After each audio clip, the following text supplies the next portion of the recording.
Today நம்ம பார்க்க போகிறது என்னென்னா ஃப்ளிப்கார்ட்டில் ஆர்டர் பண்ண ஒன் ட்ரெஸ் தான். நான் இதை ஜஸ்ட்டு 270 ருபீஸ்னு ஆர்டர் பண்ணியிருந்தேன். ஸோ குவாலிட்டி எப்படி இருக்கும், கலர் எப்படி இருக்கும் அப்படின்னு திங்க் பண்ணிகிட்டு இருந்தேன். பட் ரிசீவ் ஆனதுக்கப்புறம் நிஜமாகவே இது வெரி பெஸ்ட்டு குவாலிட்டியாக தான் இருந்துச்சு.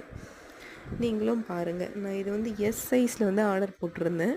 உங்களுக்கு என்ன சைஸ் வேணுமோ நீங்கள் ஆர்டர் போட்டுக்கலாம். எஸ் to XXL வரைக்கும் இதில் அவைலபிள் இருக்குது.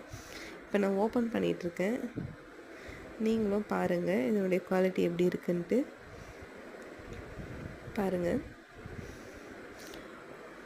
இது ஒரு பேரட் கலர், லைட் க்ரீனாக, லைட்டில் ரொம்ப சூப்பராக இருந்துச்சு. ரொம்ப பெஸ்ட்டுன்னே சொல்லலாம். உங்களுக்கும் வேணும்னா நீங்கள் கமெண்ட் பண்ணுங்கள், நான் லிங்க் ஷேர் பண்ணுறேன்.